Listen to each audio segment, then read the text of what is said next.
This is Dick Smith, who's the chairman of the Nettleham History Society. My name is Geoff Clark, who's the secretary of the History Society. Dick's just going to tell you why we're doing this, what we are today, in the way of a video film.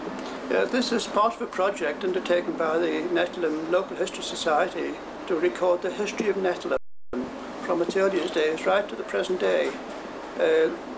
We hope to do it in two parts. One be written, perhaps in the form of a book or articles in the local magazine with a number of still photographs, and the other part will be a video recording of the various activities and events that are held in Nettleham in this year 1989.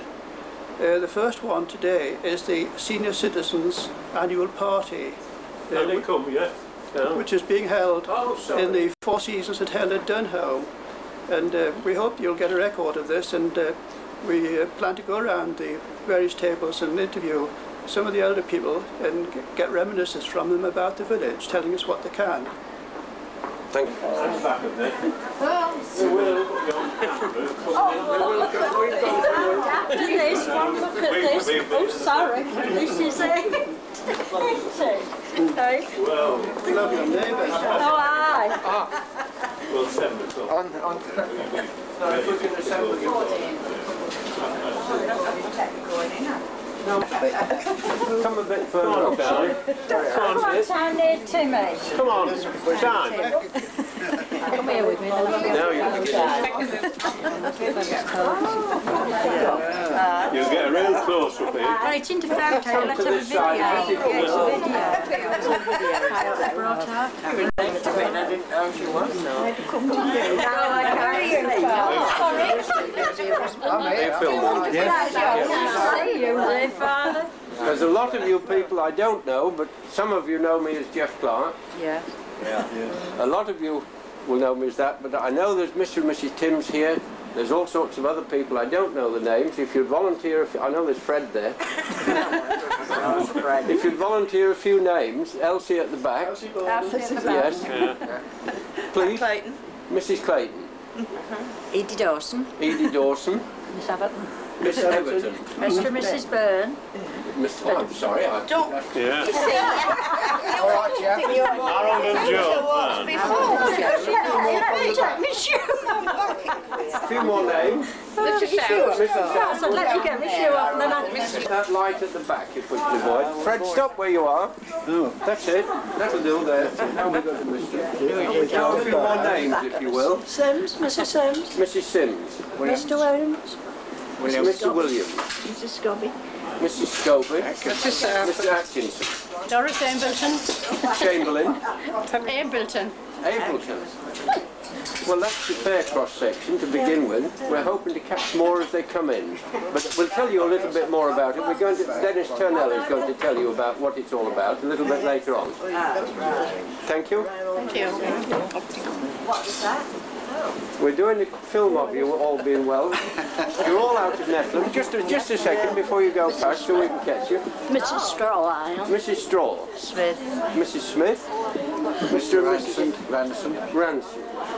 Mrs. Gard. And Mrs. Gard. Mrs. Gard. I'm sorry, I know Mr. Dawson at the back. Can you pass on a little bit now? We don't want to catch that window in the background. Oh, I see. Mr. and Mrs. Dawson, I know that. Hello. Now if you tell me some more names. Mrs. Wright. Mrs. DeVoe. Mrs. DeVoe. Mr. Jubb at the back. Norman Jubb. Mrs. Chapel. No? I've said Mrs. Jubb, I've caught you once. Yes. Come on. Sorry. And Mrs. Jackson. Florence Smith. They used to give you...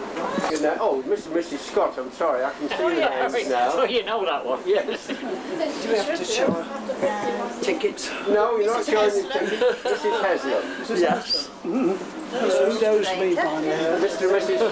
Goodacre. Mrs. Cairns. You'll get to know what it's all about a little bit later on. Mrs. Lee, busy handing up the clothes.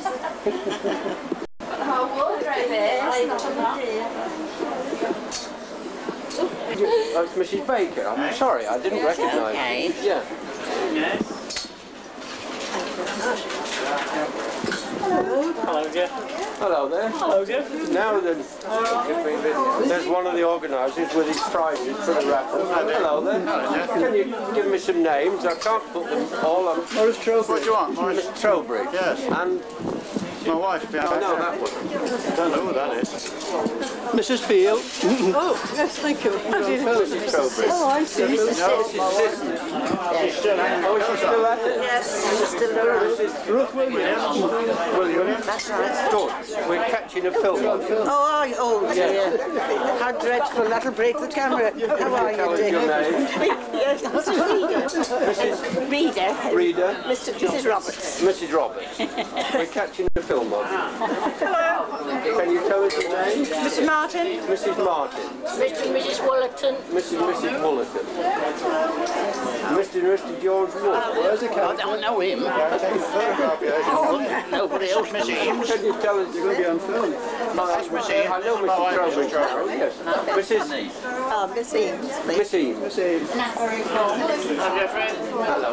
Sam. Mr Townend. Sam, you're by better name. That's right. Is it? How to do it? I'm very well. Mr Beale. Mr Beale. Your wife's in. All right, then, Dick. Yes. Mr and Mrs Taylor coming up to the camera. Not go any further. Would you tell us a few names? Hello. Yeah, Miss Walcott got me to know my name. No, really? Hi, all right. Mrs. Yes. Ted Bristow. Yes. Just nice, thank you. We're just wondering where your cupboard had gone. No, not there. It's all right. We're filming you. Oh, dear. Don't worry.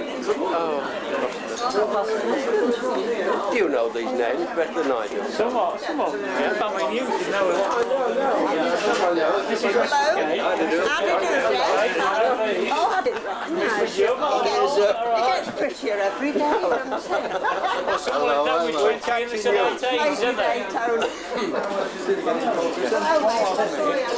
The organisers of the whole function of this afternoon, he's in charge of people coming in. Yeah.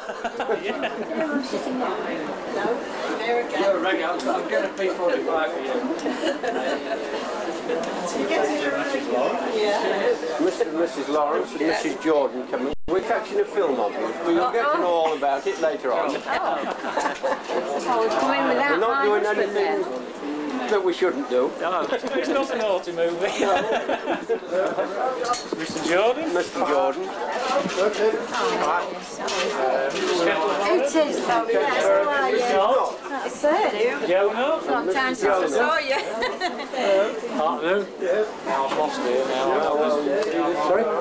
Yeah. Oh, yeah.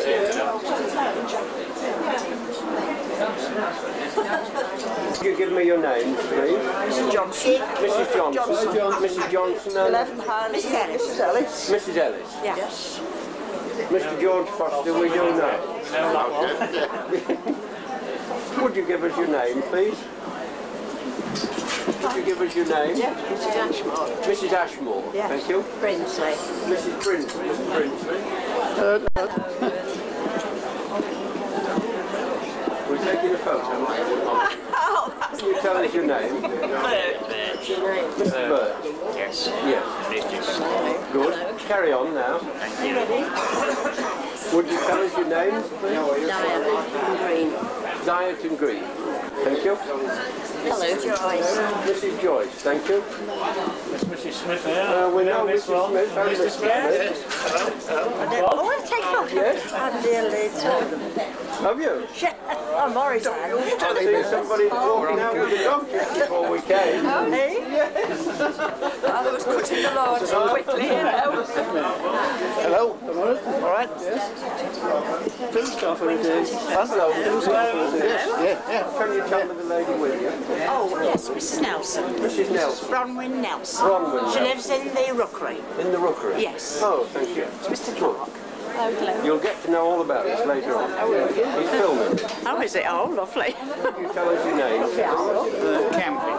Mrs. Mrs. Camping. And Mrs Reynolds. Mrs Reynolds, thank you. We're filming. You're coming in. Oh, I say.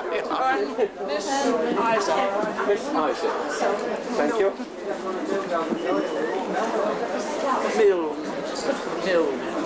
Yes, that's right. Yes. Dennis said he was late. He told me. Could you give us your name, please? Mr. and Mrs. Cook. Mr. and Mrs. Cook. You live in Nettleham? Yes. Whereabouts? Highfields. You live in Highfields, do you? Yes. Oh, yes. We're doing a film of you arriving. Oh, yes. You'll get to know a little bit more about it later on. Thank you. Thank you. Do you want to leave your hat? Nice seats up there, where do you fancy being? A bit close to the entertainment and nice at the back? Come in, you're coming in. Oh, I see. Mr. Baines, you've seen your wife come through. Yeah. Hello there. Hello there. How are you feeling any better? Could you stop in the frame? You're all right. Stop there.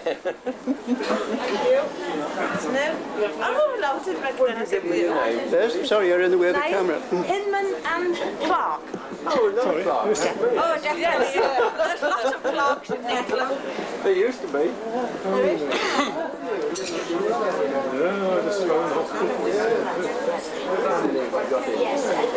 Mrs. Fox and Mrs. Crane. And Mr. Crane's coming. Is he? Yes. Oh, good. We're taking a film of you coming in. Oh, yes, thank you. We'll hear about it later on. Thank you.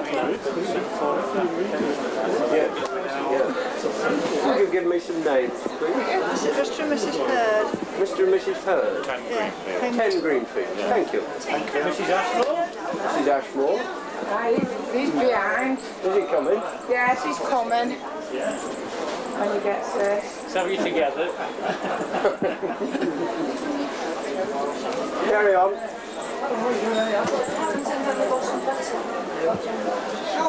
Would you mention your name, sir? Crane. Mr. Crane. Well, we have a few minutes ago, yes. Yeah. Yeah. Fair number in. Yes. There's a fair number arriving. Mrs. Fields, we know that one. Yeah, why? Do you want me? Well, we're filming you. Oh! I hope the sound is coming through. Mr. Austin and Mr. Frisk. That's right. Would you mention names for me, please? Byron. Mr. Byron. Mr. Pye. Mr. Holden. Yes, thank you. Middleton. Good afternoon. Hello, Tom. Right. Tom Bowyer. Yes, we know Tom Bowyer. Would you mention names, please? All right, thank you. It's cold, isn't it? Yes, I'm fine, thank you. Mrs. Roberts. Mrs. Easter. Yes.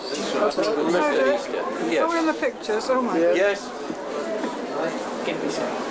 Come on, Mary. Mrs Scott on television. Yes, come on. That's Mrs. Scott, who's the other organiser, working hard today when she gets going. Thank you. Is that going? Yes, it is. Oh. That's why we set it.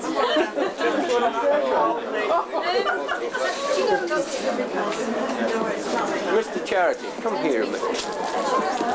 Now you see you're on film. What you wanted. There's my sister. Mr. and Mrs. Edinburgh. We've got them on the table here. Yeah. Mr Austin, Mr. Austin. Mrs. Martin. You know me, don't you? Where's Jules? Freddie Baker. Fred Baker and Herbert Chapman. Yep.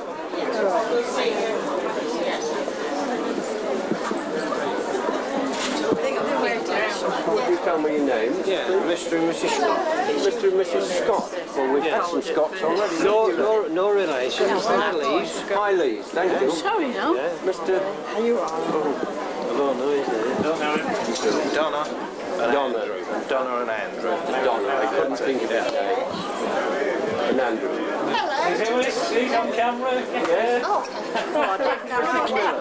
Would you tell me your name, please? This is Jenna. This is Jenna. Jenna. And Your name? oh, when? Yes. Might as well.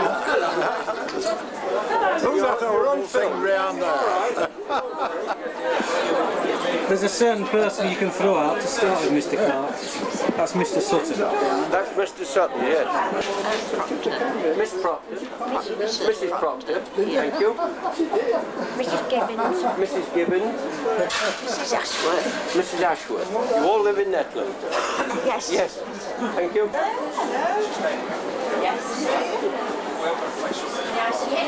Would you be good as to give me a name? Sharp. Sharp. Yes. Mr. Sharp. I know where you live. I know Sam. I know where you live. Mr. Clark, there's another one you can throw out. Yeah.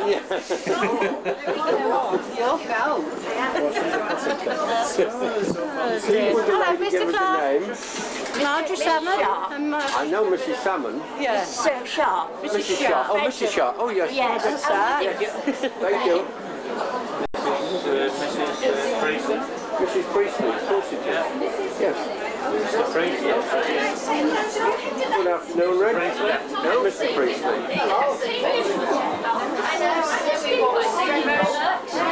Another one on film.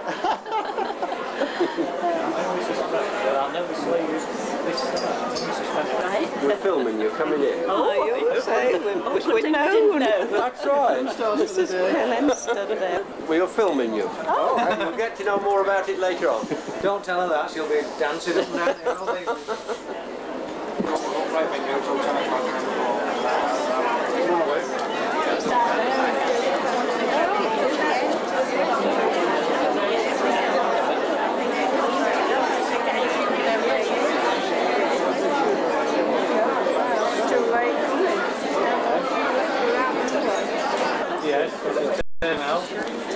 I'm not staying. He's on his way, yes. Oh, you haven't arrived yet? No, I'm in one car. He's in another.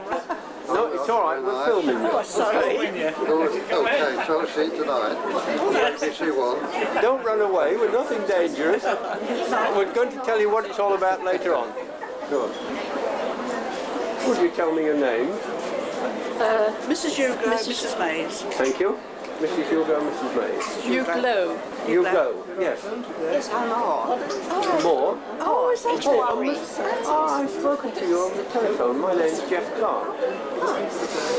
Yes. Conservative Party. That's right, yes. I've got it now Yes. because I checked that with you on the recent edition Yes, of the that's magazine. right. Yes, that's right. Yes. I've never met you before. No, Secretary of the Village Hall as well. You are now? Yes. Oh, you blossomed again.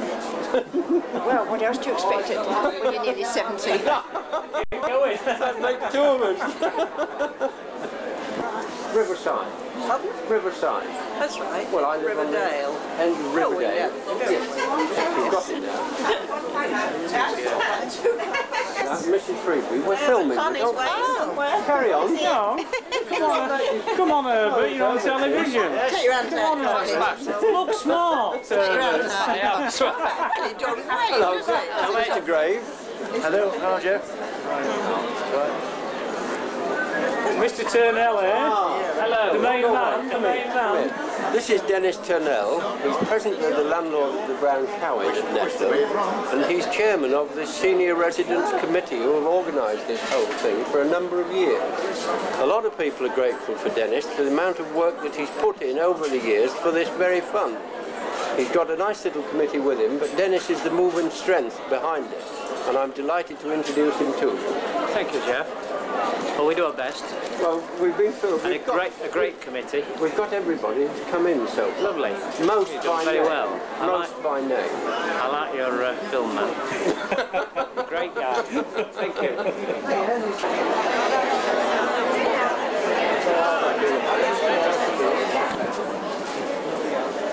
I went to my...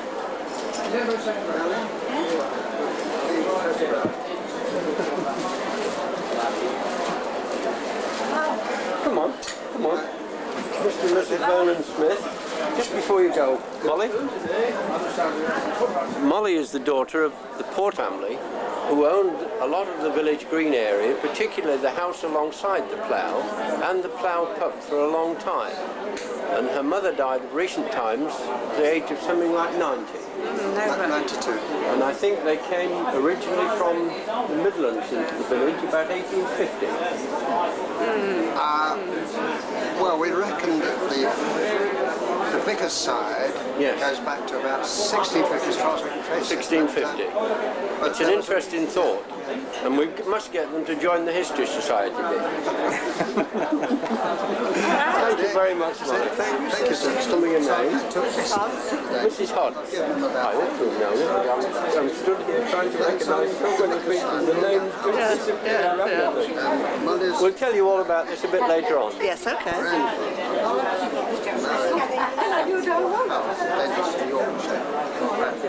Would you tell me your name? Halliwell. Mrs Halliwell? Mrs Walker. Mrs Walker. We'll tell you all about it a bit later on. Thank you, thank you. Well, Dennis will.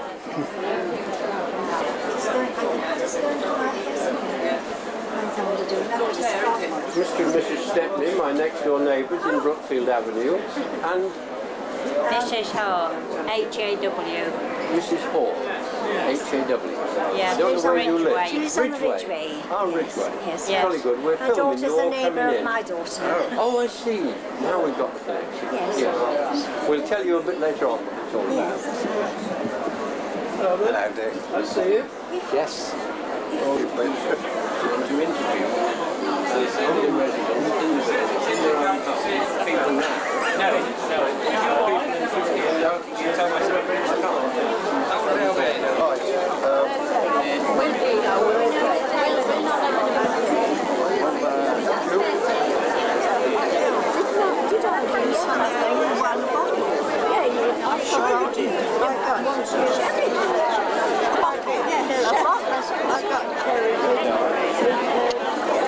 And just to put you in the picture for the second time, because most of you have, as you arrive, most of you, in fact I think all of you, have been videoed on arrival. Now this, ladies and gentlemen, is not for the police for the records. This is by courtesy of the Nettleham History Association. Yes? And this is a new venture, in fact the first time they've done it. And the idea is to video occasions like this, or happenings in the village, to go down into history. The library will have a copy eventually, and the archives will have a copy. Now, you've made history today by being on the first one. Eventually, I understand, with your permission amongst some of you, you'll be asked if they can come along and talk to you in your own homes and video you and talk to you about Nettleham as you knew it, or good parts of Nettleham. It's all good, isn't it? So, you're in the picture now, ladies and gentlemen, as to what's been going on. I'm not going to delay anything any longer because I understand the tea bags are in the pot and you're all raring to go. So can I call upon our host, who is going to kindly say grace. Will you all remain seated, please? Thank you, ladies and gentlemen. Talk to you a bit later on.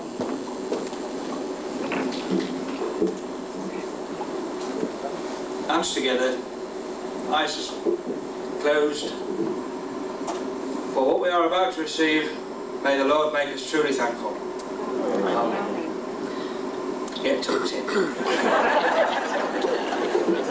Videoing me biting this. You'll look alright in time. You want to take the middle out of this egg for me? I don't do it because I'm going to bite another one.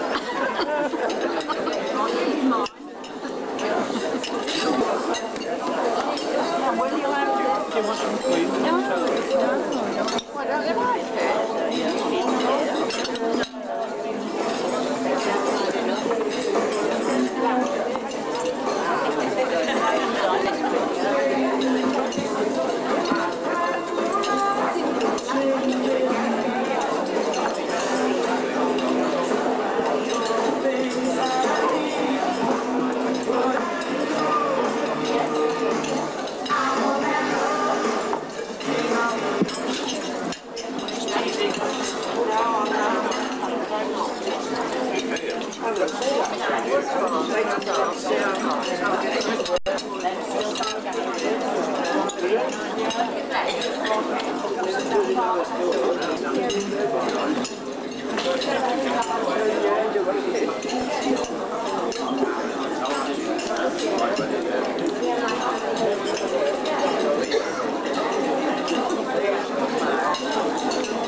we'd like to have the cake cut so that the management can then put it into portions and round later on.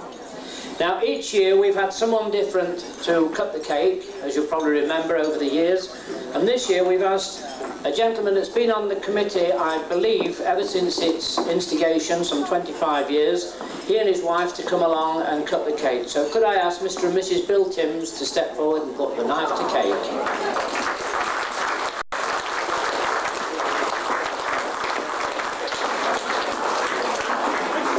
Do you think? Yes, well, I've only got to tell it. That's right. Stick it in. Okay, ready? Down.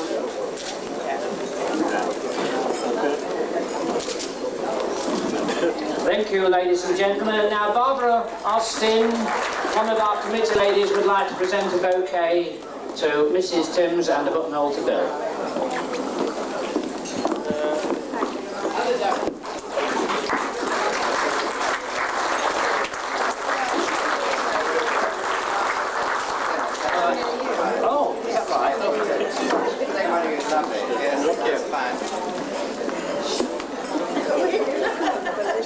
We said there'd be a struggle here. Where are the lights down? No. Thank you, Bill. Thank you, Mrs. Tim. Great. Thank you. Right, ladies and gentlemen, the entertainment is going to start round about 5:30, so what we'd like to do in the meantime is start drawing the raffle in a couple of minutes. Can you all make sure you've got a raffle ticket, please? No, table over there without raffle tickets. Do not fear, there is there. Oh, Mr. Charity, is that one each for Lincoln?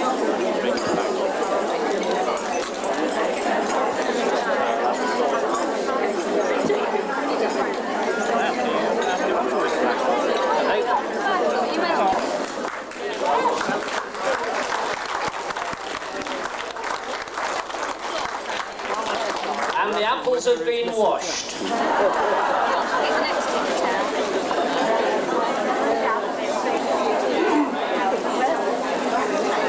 A nice plant now, the next one, and it's 210. 210. 210. Yeah, very much.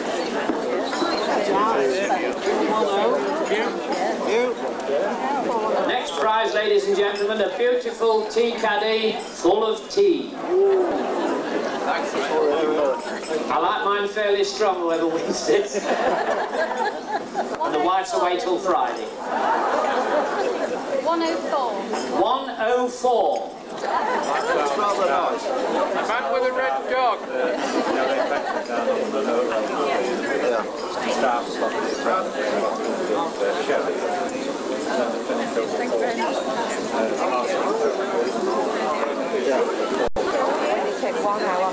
A beautiful set of toiletry accessories, complete with basket, and it's 117. 117.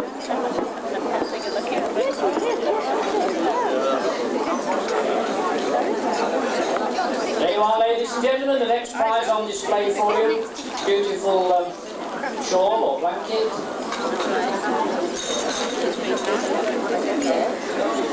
And the lucky number is 115. 115.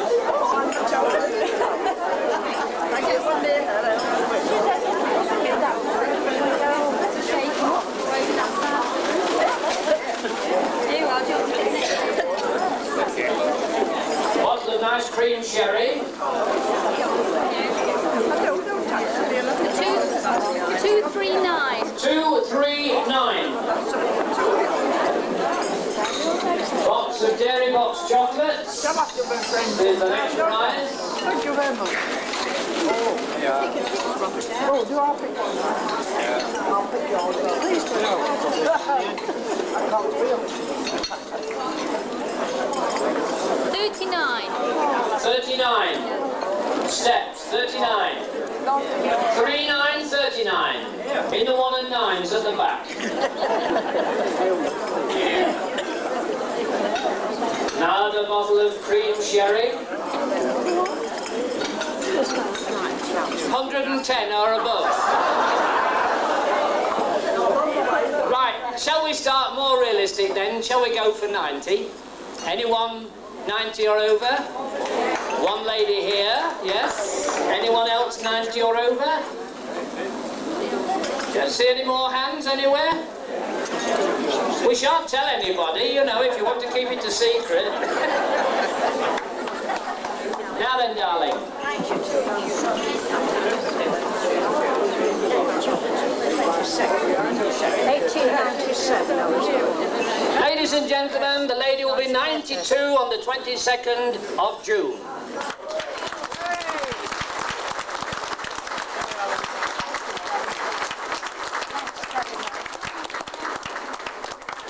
Can I have a kiss as well, Duck? Well, the wife's away.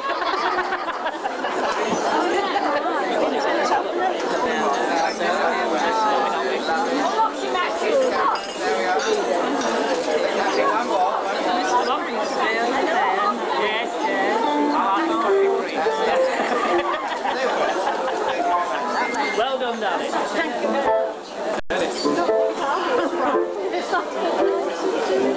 An old-time music.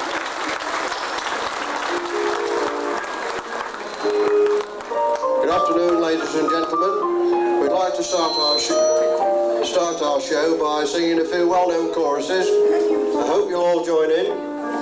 We start off with I Know a Little Street. Sweet or Yes, we have no bananas. I've never seen a straight banana. Boiled beef and carrots, a little bit of cucumber, and the marrow salt. Sweet or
I'm Dick Smith, the chairman of the Nettleham Local History Society. This morning, Saturday 6th of May 1989, we are making a video recording of Nettleham Village. We hope to put on most of the old buildings and a brief description, and some of the new buildings as well. We also hope to produce a written record which will give more detail of some of them. We're starting off at the Village Green, which is the centre of village life in Nettleham, on a Saturday morning. So you'll see life as it is in Nettleham, and then we'll proceed round to the estates to finish off.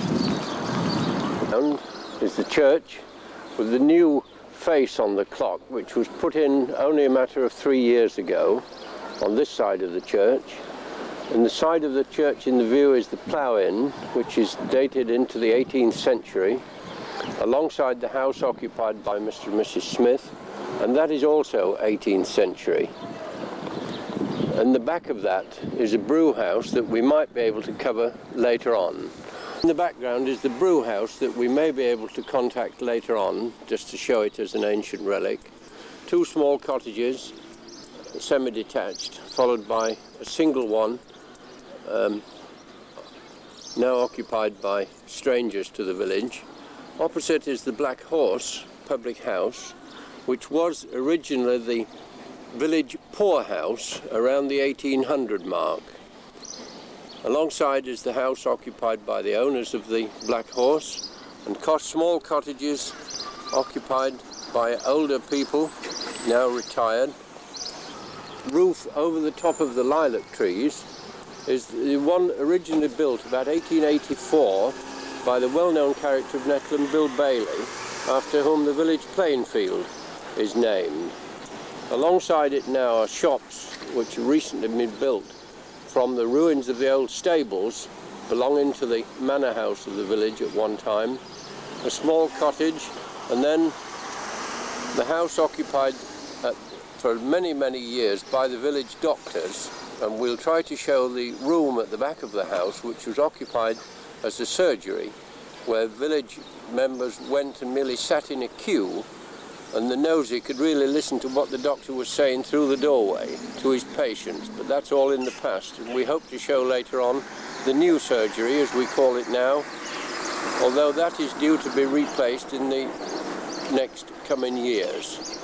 Hang on. Yes. The Beckhaus is the oldest house in the village, being constructed in the 16th century, and was the last thatched house in the village, the thatch being removed about 1900.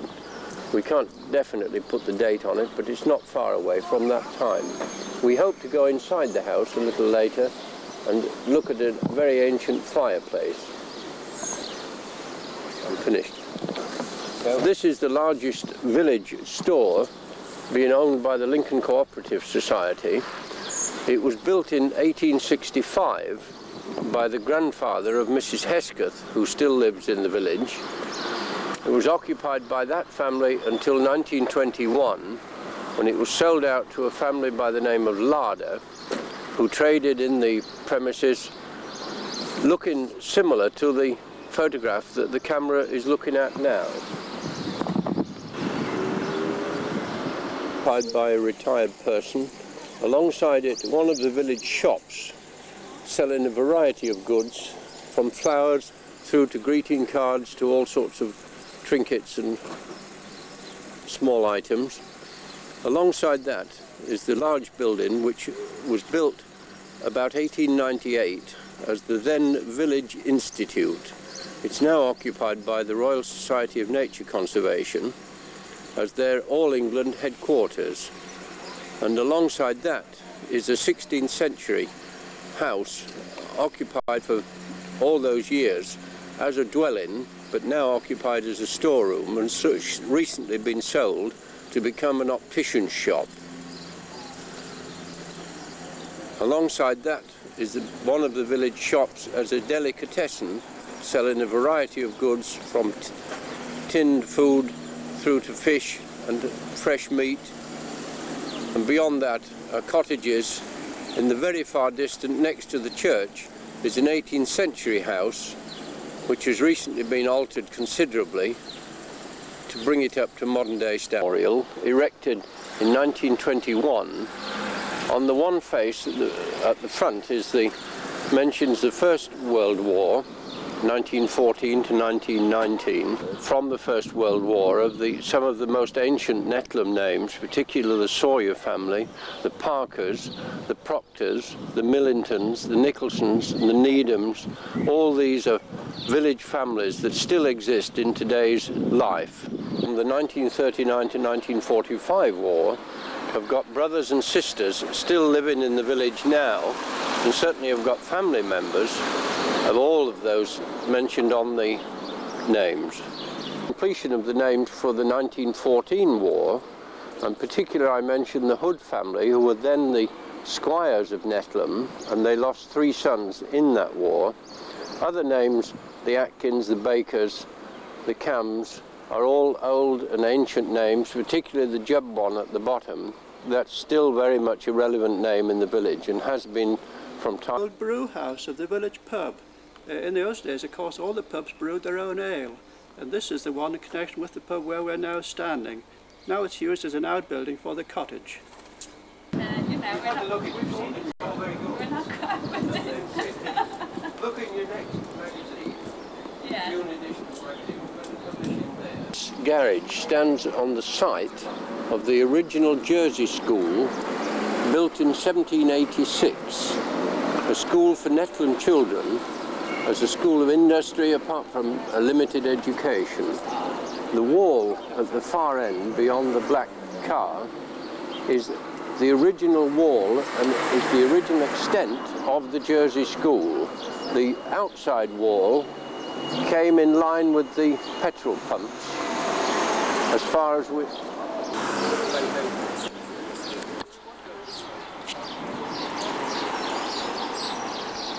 By a gentleman named Gentle Smith. He was a village market gardener who had a ground at the back with big glass houses where he produced his fruit, vegetables and so on, and he had a little shop in the corner of what we now call the Vicar's Orchard. The same little shop was later used as a cobbler's and shoe repairer's shop.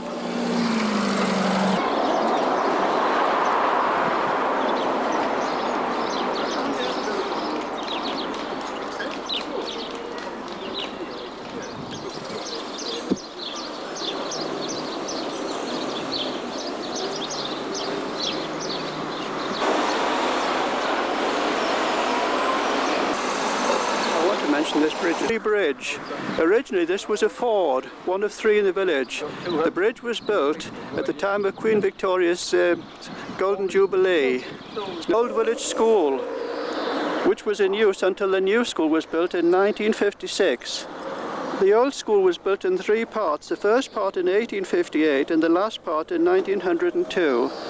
It is now used, the first building is used as the parish room, where they have parish ecclesiastical meetings, and also for other things like coffee mornings, jumble sales and the likes of that. In fact, there's one going on this morning where you'll see some activity. The back part of the school is used as a day centre by the county council, where they have lessons and meetings for physically handicapped, and also they have the Age Concern have coffee mornings and luncheon clubs in that building. The village church, we believe, built in its earlier stages in the 12th century, altered almost continuously over the years, right through to the 1889 restoration, exactly 100 years ago now. There's always been a clock on this tower, so far as we know, and there are 6 bells which are rung every weekend, morning and evening on a Sunday. Took place after a fire in 1969, just 20 years ago now, when my predecessor, George Harrington, long-time vicar in this place for 31 years altogether, seized the opportunity to reorder the chancel completely, to remove from it the choir stalls, to rear up on new-built stone pillars the medieval altar slab which had been in the floor for many, many years, and to have the organ recited with its pipes on the west wall, so that we now have a marvellous sense of space in the east end of the church. The stenciling on the roof timbers was of course redone following the fire and the smoke damage cleaning, and the firm, one of the Lincoln firms, got an award from their professional association for the excellence of their work. The east window was replaced following the fire, and there's a lot of symbolism there. Christ Phoenix arising from the flames, which has been an old symbol of the resurrection, and the flames with particular relevance to the fire in the church, and various symbolism underneath the seated figure of Christ, of the rebirth of the crops, the agriculture turning up new life in the fields. So a splendid window.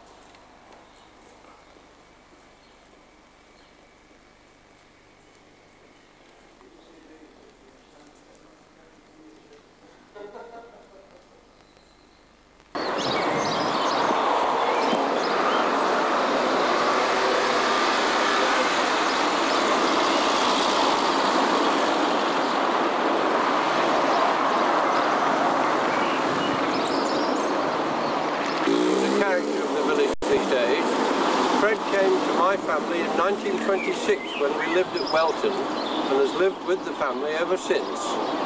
He worked in a variety of jobs, mainly contracting on the highways, and later became the village road sweeper in the village of Nettleham for many years until he retired. He lives now in the Old Pope's bungalow in Old Saints Lane and enjoys life by walking around with leisure and time spent to his own school from a different angle with the church in the background. And on the right side here is the schoolhouse. In the school playground there used to be a very prominent tree, but it's not there any longer, unfortunately. The junior school, which was built in 1956. Because of the increasing population of the village, the old school became much too small, and they found they needed a new, bigger thing. But of interest because it was at one time the home of one of the vicars of Nettleham of the days gone by. Alongside it is now a small cottage occupied by a family. And alongside that, in the rather dilapidated state, are two houses built on the site of the previous Sarrison's Head public house, which was stopped being a public house in 1936, and the houses were subsequently rebuilt after the war in 1939-45. Alongside that is the village, one of the village newsagents, and then the house with the bedroom in the roof is one of the oldest houses in the village, being a medieval farmhouse with the cottages beyond it being built from the barn of the farmhouse.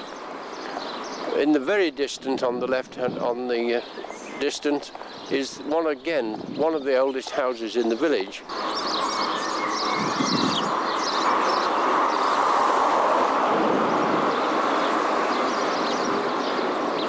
Beneath the cottage in view now, there is a very large well, and the interesting point was when the cottage was being rebuilt in 1948, one of the builder's merchants was very interested in this and poured many gallons of a very strong red dye down the well in the centre of the house, and then walked the banks of the stream all the way to Langworth, but he never found an outfall.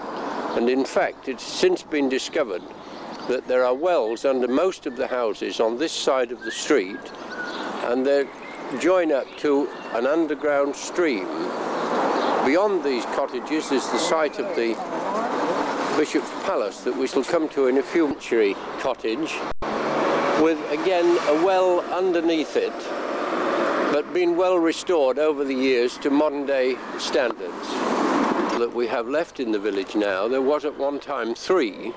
And this is traditionally known as the Wesleyan Chapel, but now it's occupied by the joint Methodist and Wesleyan congregations. Manor, or better known as the Bishop's Palace, was a large country house built around 1086 AD and belonged to Queen Edith in the time of King Edward.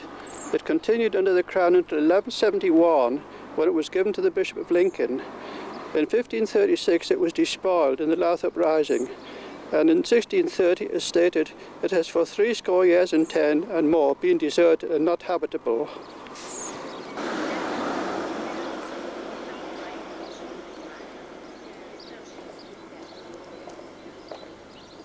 Picture shows the large farmhouse of 18th century building, and in front of us were the dovecotes and barns, which have recently been constructed into 3 residences.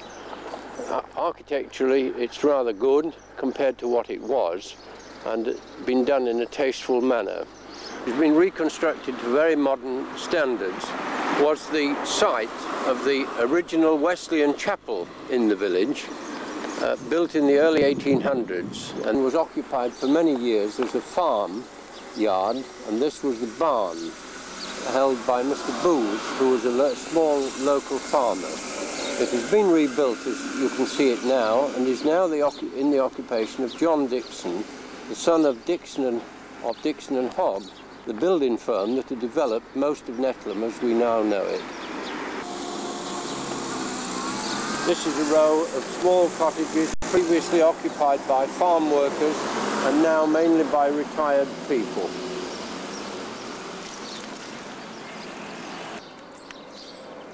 Are you filming? Yes. On the left-hand side of this lane was the site of the original village spring and later a pump, when a lot of the village gained its water. So as it was before it's been brought up to date with a modernisation programme. In the background now is the mill house with the beck on this side. The mill as such was on this end of the house. There was a very large wheel, and behind the house is the local field that was flooded at regular intervals in order to increase the water supply during milling time. The front of the house incorporates the original millstone, which can't be seen on film. Round about are local cottages, occupied no doubt by farm workers in the original, but now occupied by a variety of people.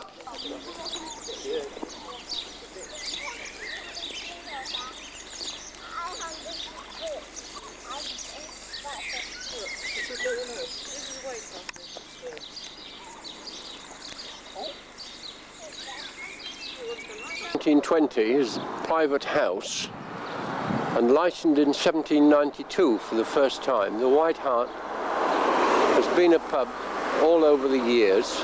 It was extended in the turn of the century and totally rebuilt in 1958 or thereabouts.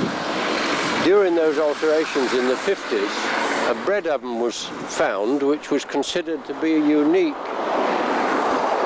piece of documentation, and the original fingerprints could be seen in the opening to the bread oven, which was built on the extreme left-hand side of the 18th century cottage, now occupied by Mrs Warwick, whom we're hoping to interview later on in a personal interview with the video.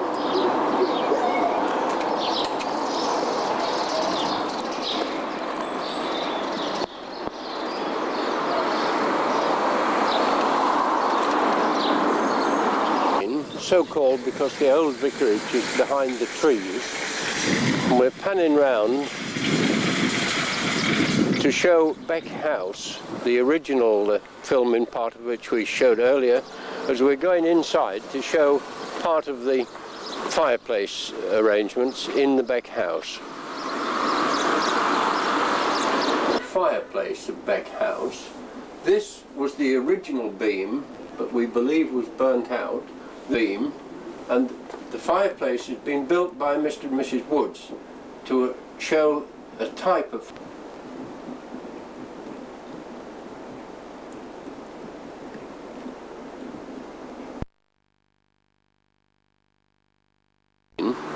with the entrance to All Saints Lane on the immediate left. Up to about 1948, this was a continuous row of housing on the left-hand side, with what was known as Humpback Cottage, which was standing where the entrance to All Saints Lane is. We're now going to go along All Saints Lane to show the developments along there.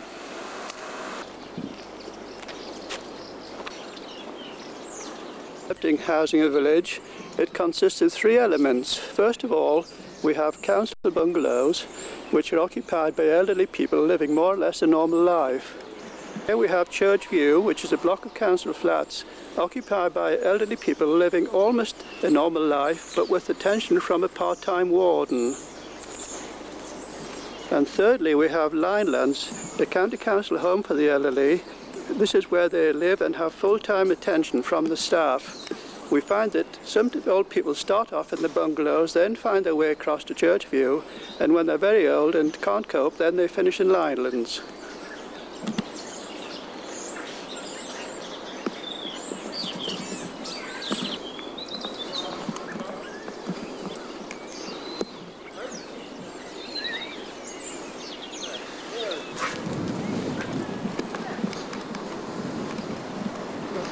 This house that I'm looking at, I bought it in 1952 at a price of £1,450, £1,450. It has suffered some alteration by the addition of this over flat over the garage. but it was recently on the market in the last 2 years and made something over £89,000. What a reflection of times since 1952. The old Methodist Chapel, built in 1863 and was used as such until 1960s. Across the road from it, underneath what is now the flat over the garage, used to stand a long wooden hut which was used as a chapel hut and as a Sunday school room for the chapel, but in fact went back to the First World War, 1914, when it was used as a military camp and depot, and at the same time the garden round the house, what is now the house, before it was built, was an old wood yard dating well back into the previous century. The site of what is now the North Street garage was traditionally a blacksmith shop and a carpenter's shop, more lately occupied by Mr. Parker, W.R. Parker, who was the funeral undertaker, and in fact it was a regular occurrence for school children of the day to go and watch him making coffins in the said carpenter's shop. The blacksmith shop was one of several at that time in the village, owned by the Jubb family, and all of which have disappeared with the way-going of the horse population of the area. The cottages in front of us are relatively new as cottages, only going back to the early 1900s, and have been subject to alteration, as can be seen at both ends of the cottages.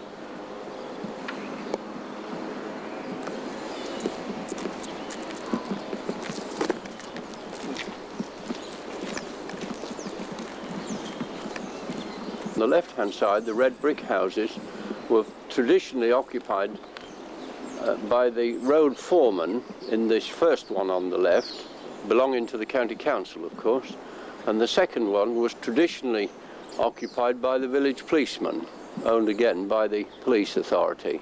They're now in private hands and have been considerably changed, both inside and out, since those days. The left-hand side is known as Walnut Cottage, or Walnut Farmhouse, I suppose, is the truer description of it. This was built in the late 17th century and is one of the oldest dwellings in the village. It has recently been refurbished and is separated from the farmyard, which used to extend alongside it and beyond it. The house on the left-hand side was in fact the barn and outbuildings of Walnut House. It has been totally reconstructed after falling down into a new dwelling in part of a new development, as can be seen alongside it. I think that's enough.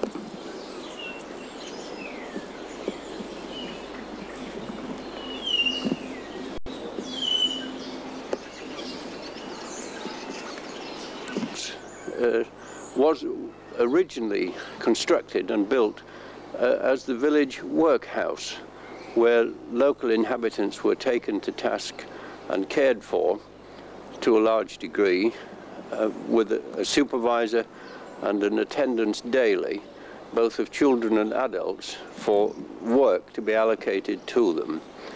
This disappeared before the turn of the century, and it became a licensed premises and has remained so to today's. Are you ready? Yes. On the left-hand side, mainly behind the tree, I'm afraid, at the moment, is the county library. But again, before that was built, that was a solid row of cottages. I think there were 6 cottages altogether, and incorporated the local shoemaker, extended the whole site of the county library, and at the left-hand end of it there was the village shoemaker with his wooden shed, with his local business, which extended for many, many years. This This is the site of the village health centre, manned by the 5-doctor practice. This has been built since the early 70s and is in continuous use during the week. Street leading out of the village. The cottages on the left-hand side are of the late century, but not of outstanding notation in any way.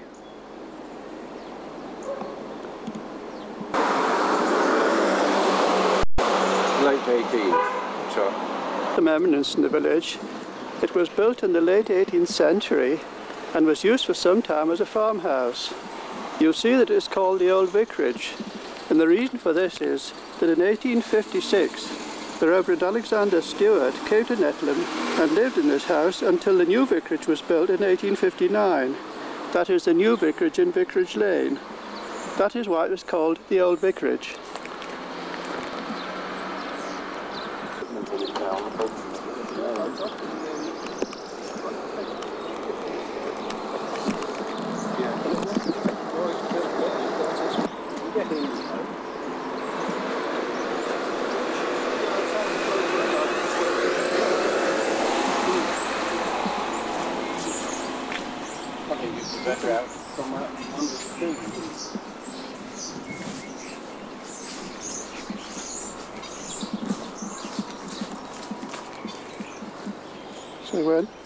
Right. This is the village playing field known as Bill Bailey's. The land was presented to the parish jointly by Mrs Lillian Jackson and her daughter, Miss Jackson of Lincoln, daughter and granddaughter of the late Bill Bailey, for many years a public personality in Nettleham. The gift of land was made in memory of the late William Bailey and of Wilfred de Bourrier, a flight sergeant in the Royal RAF, the fiancé of Miss Jackson, who lost his life operating over Hamburg 4 days before their marriage in 1943. The field was laid out and equipped by public subscription as a memorial to the service and sacrifice of the men and women of this parish in the 1939-45 war. I was the secretary of the committee which did all the fundraising for the development of the field. Originally it was one slope all the way across it, and the banking that was shown on the video was created to make a level area for football, and I personally played all my football on this field before the construction of Mulsanne Park, which we shall see later in the late century. Not of outstanding interest from a historical point of view. They're making a terrible lot of money as they come on the market. As we go down the street, the house that we're looking at now is, I believe, the site of an old school, a Jersey type work school rather than an educational school, going well back into the 17th and 18th centuries. There's no record of it now, and no information is available in particular detail as to what it constituted, except the fact that there was this school, inverted commas, on that site or thereabouts. I think I might talk to oh.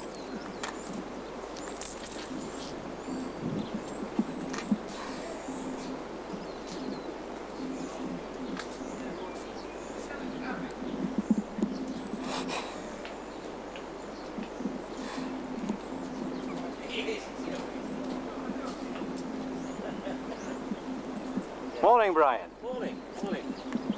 It looks like you've done a video of our house, Harry. I'm just doing it now. If Geoff could tell us about it. Are you ready? Yes. Brian's house was built in the late 17th century and is one of the oldest premises in the village. It is of outstanding quality, and of recent times Brian in fact has improved the inside quite considerably by various improvements, but it does rank, as I repeat, one of the oldest houses. Interesting. There you are, you can read it all. Item number 6. There, look. That's all your house. Oh. We're looking at now in the form of a new house, or relatively new. In fact, there were 5 cottages which stretched from the beginning of the site right through to the end of the next house on the left-hand side. well-known characters lived in the cottages over the years, but they were demolished soon after the war, and the site developed into new housing. Cul-de-sac and the new house beyond it. Originally this was 2 cottages and a blacksmith shop, one of those mentioned earlier in the village. They disappeared soon after the war, and is now a small housing estate with 1 house controlling the entrance of it.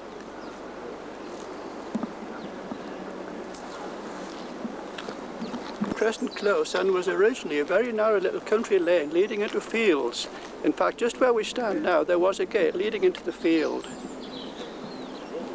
Facing is the site of the council depot, and the history of the site is that when the new council houses were built at the bottom of Deepdale Lane, there were no sewers in the village, and we had to provide a small sewerage plant to deal with them. And we got this piece of land from the farmer and built on it a small sewerage plant. Later, the sewers came into the whole village, and this plant was redundant. And the council brought the depot here from Fiskett and built these buildings which you now see. In fact, they only occupied half of the site, and the other half was offered later to the Village Hall Committee for the erection of the new Village Hall. Old Village Hall, facing the green, known as the Institute, but with the growth in the village, it was found to be inadequate, and a Village Hall Committee was set up to investigate the construction of a larger one. And this is where it was built. You see it now. The Village Hall, built in the 1960s, 1970s. Oh, it's the commonly known as Beckhaus House in the Crescent. The right-hand end of it is much older than the rest of it, and was definitely the butcher's shop in the 1880s when it was occupied by a man called John Clark. He was a prominent member of the village in those days, was also the village butcher, and that was his village butcher's shop. House, as you can well see from the sign at the top of it, built by William Bailey in 1884. This was the farmyard originally of the farmhouse. Yes, yes, that's right. Shall I come this side or? No, this side will do. Side, right. Can't get past. Right. This was formerly the farmyard of a farmhouse on our right-hand side, and the building you see was the barn. In the First War, it was used as a remount centre where horses were gathered together and assembled and sent off to the armies in France. There was also a riding school here, operated by the master of the Burton Foxhounds, which were brought to Riceholme from Fisketton. Recently, a builder bought this for development, but was persuaded to let the district council have the barn, which has been converted into 4 flats. And on the left-hand side are 2 recently constructed shops.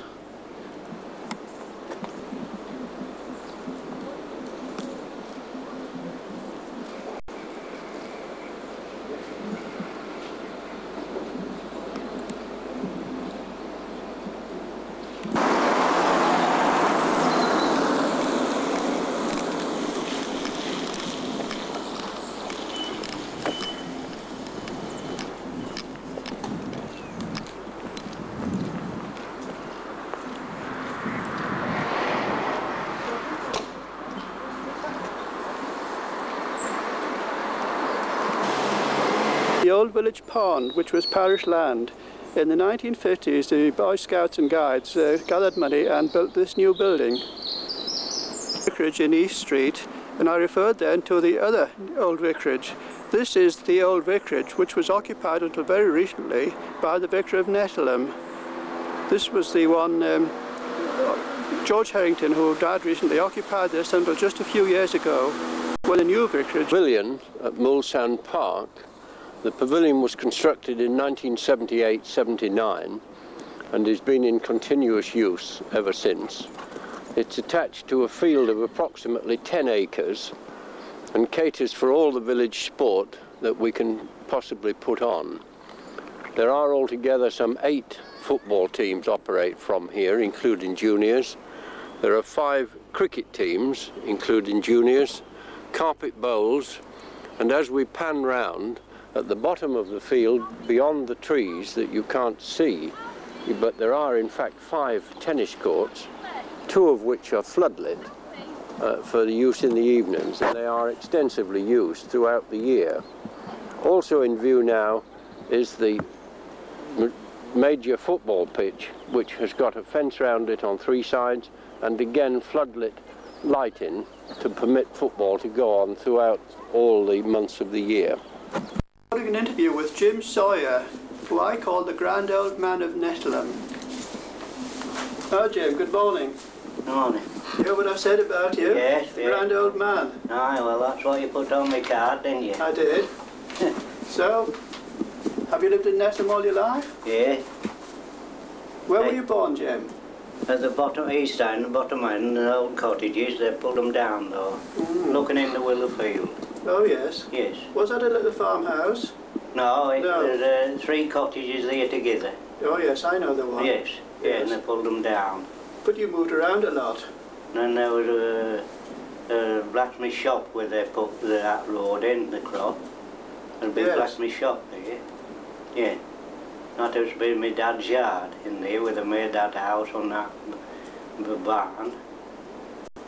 That was my dad's yard then. The entrance to what we now call the croft.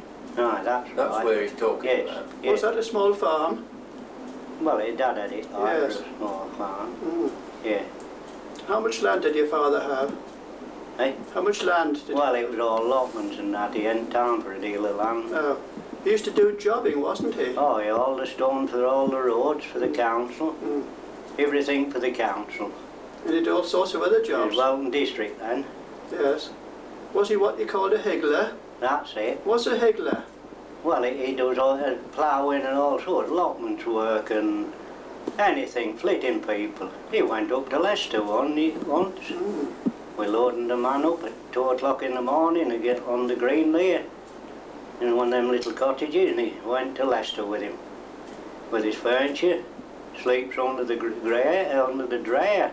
Lets the horses run on the roadside. This was with horses? Yeah. All the way to Leicester? Yeah, when he got there, the man said, "You can't come in." He said, "Why?" He said, "'Cause I can't get anybody to flip me."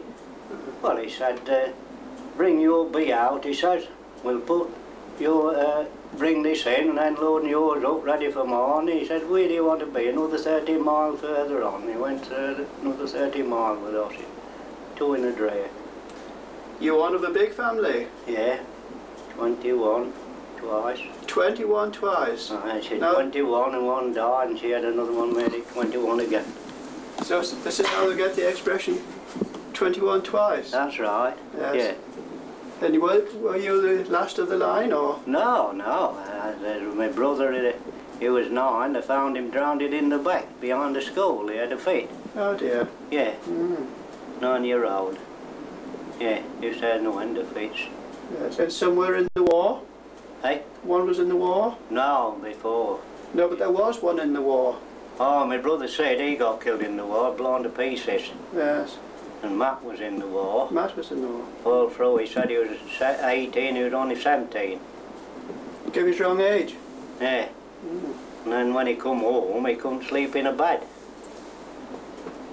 Because being used to sleeping on the ground? Yeah, we went to service there at that farmer, Jack Shaw, Bowser's had it. We went there, and he went as head horseman, I went as second horseman. He had £40 a year, me 30. He couldn't sleep in a bed, so he packed in, and they asked me to take it on. And I was 14 then. I was head horseman then. I suppose we could call you a higgler. Well, I used to do ploughing and all sorts. Yes. Did you work on the roads? Hey? Did you ever work on the roads? I was a roadman here in the village once. Yeah. Yes. And you've been on refuse collection? Yeah. It was Sarrison had £4.10 for the village for empty old cesspools, toilets and ash tins. He had £4 and 10, and I got £5. Yeah. Did you think that was good money? Well, it was good money then. But you had to find your horses? Oh, yeah, well, Pitwell set me up because he lent me, he come to me because he had trouble with Sarrison, and the council, so the council, if you can get anybody else, do. So he come to me. Well, I said, where's my money been? You go to school in Nettleham? Yeah. What bit I did go. Did you like school? No, I didn't. You like being out at work? Right, well, you see, my dad used to have me out at 3 o'clock in the morning in the summertime. 3 o'clock? 3 o'clock, I just turned 8. And then I'd turn all the people off it out on the roadsides. They used to take the roadside, and the money went to the parish council. Yeah. And the horses grazed on the roadside? On the roadside. So you took them out before you went to school? Oh, 3 o'clock in the morning. And then you went to school after that? Yeah. But you missed a lot of school. I had to go with them. You missed a lot of school? Hey? You missed a lot of school? Oh, I did, because I did go like and do jobs. I was leading water when I was 9 for the steamroller on the Scampton Road. Yeah. Because Dad used to do all the work, and like for the council. And we started at Lincoln Boundary on Rysholme Road and patching the road up, and I led the water. And what they used to do is loosen the stuff in the hole, put some more granite in, and then a bit of soil on the top, and I used to spray it with water. I was leading it from the lake, and then they'd stir it about and then roll it in. You had to go a long way to work. Did you have to find your way to work all that way? On there, yeah. As far as Canby Corner? I went on with the horse. And bad, the horse every day. And bad weather sometimes? All weather, yeah. Did you ever get snowed up? Oh, well, after I'd done like and got on the road, when I was on the roads, Freddie Moore come and said on Sunday morning, go get all the volunteers, and we were started at Lincoln Boundary on the Rysholme Road, and was digging it out right to Canby Corner, 10 foot deep. It was great big drifts, and we had dug all in the middle of the road at Scampton Gates, and we had a dinner in there, and it started raining. We worked at Canby Corner. I said to Freddie Moore, where's the lorry to take us home? He said, you've got to walk to Granger Links before you get a ride home. Now tell us about the riding school in the village, the stable yard. Oh, that. Well, it was I went like left school at 11. You had to do when you was 11 to work on the land. So I went on Robertson's farm. That was Pitwell. What was Pitwell come in? And he said, I don't want you. I want you at stable yard fetch horses in. So I went there, was fetching horses in day and night and taking them back and putting them on the train for France when the army had been. These were horses were bought in Lincolnshire for use by the armies in France. Oh, they've come from Ireland and all over. You see, we used to go to Ireland, and then we had to go up midnight and meet a train load on them. I suppose they'd have to test these horses to see if they were fit. No, aye, they hadn't. And when the army come, he would say, fetch penny the lump ginger from Mansford to Jim. Off hours to go, you get a big packet for a penny of them days, and then I had to go round with him and chew it. And when they shouted right for the next horse, I was to give him a bit. Shove it up the back side, and by gum, didn't they used to go up that yard with heads and tails off. They didn't know whether it was sound enough. How about if they were lame? Well, they used to have a big cudgel, and they used to give it such, when they shouted right, they'd give it a great hit on that foot. It just go sound like. And when we're taking him for the station, poor old beggar was crippled up. He was a cruel old beggar. How old were you when you were married? When I was married, about 23, 2 or 23. Yes. Yeah. Yes, and your wife was a worker as well. She worked a cook. Yeah. She was a cook. Yes, that's right. Where were you married? Hey? Where were you married? Lissington. Lissington Church? Yes. Been out to work, and of course I had really know what to do with it, because the missus' mother made all the arrangement more than any. Well, I'd been out to work. Did you meet somebody in the pub that day? Yeah, well, I borrowed some money off my mother to buy the ring, 7 and 6, the gold ring was. And then I had to borrow another 7 and 6 to pay the organist. She'd I'd got organist and all that. And I had no. And didn't somebody give you something to drink in the pub? Well, I went to the pub. I called there like, because my clothes was there at the missus' mother's house in Lissington. So I called at the pub, and there was a man there. He He come from Scotland going to Wales. He'd been living in and he got the sack, so he got another job either at Wales or Scotland. And he called for a pint and I called in because I was too early. So I had my pint and that there. I said, well, I'll let it go. And the woman says, oh, don't go yet. Because we ain't had a wedding for 20 years here, and there's a wedding. She'd tell him more about it than I knew my son. And when I come out of church, she was the first woman to be taking me photo. Then when we went to the pub, she said, you beggar you had me on. And they mixed me drink. I was drunk as a lord. And had to be put to bed. And the parson and his wife carried me to bed. So you won't forget your wedding day? No, no. Now tell us a bit about Nettleham Village. Of course, it wasn't nearly so big in those days. Oh no. And a lot of the cottages that we know were little farm cottages. Well, I've got a photo of somewhere I live. You lived opposite the garage? I know, I live here. I live that farmyard down at the bottom. In the Crescent? In the Crescent? In the Crescent. Then they sold it, so I had to come out and we went in the council house, bottom of the hill. Went to the agriculture and got the council house for me, so we had to sell the cows and the 2 horses and come out. Then we went in a cottage there, a bit further in the village. I had a photo on it, there in the drawer. And the door was on the footpad. But some of those cottages now, where the shops are, some of those were farm cottages, where the greengrocer shop is now, and along there. Oh, where the chemist shop, that was a farmyard. Yeah. And the East End was a farm there, but Howsams used to have it. And then Tommy Hardick had it. 2 brothers. There used to be a lot of craftsmen in the village. Oh, well, there was a blacksmith shop down Chapel Lane. And then there was a sawmill there, Wilson and Kirk's, at the end on it. You let timber there, didn't you? Hey? You let timber into that yard? My dad did. And, well, I was only a school kid, but I had to go with 2 horses and a dray and fetch a tree as well. And whereabouts was that yard? Well, it was on the right-hand side, where Geoff had bought a house. Number 10 Chapel Lane? Yeah. Not far from the that garage? Was what they called it the Blue Ribbon Yard. Why did they call it the Blue Ribbon? I don't know, and it was full of trees, what we'd led. And were there any other blacksmiths? There was more than one, wasn't there? There was only one blacksmith at the time, Job.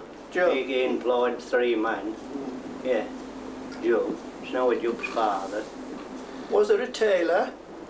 Yes, there was a tailor there with the fish shoppers. There was 3 on them used to sit on a bench there, hand sewing. You could buy a suit for £1, handmade, and with his trousers was lined. What was his name? Tuplin. Tuplin. He used to live in the house looking in the cemetery. And who was Mr. Hill? Well, he was Billy Hill, they called him. He went to... He was a tailor? He was a tailor, he worked for Tuplin. And then he moved further along? Then he flitted into that row of houses.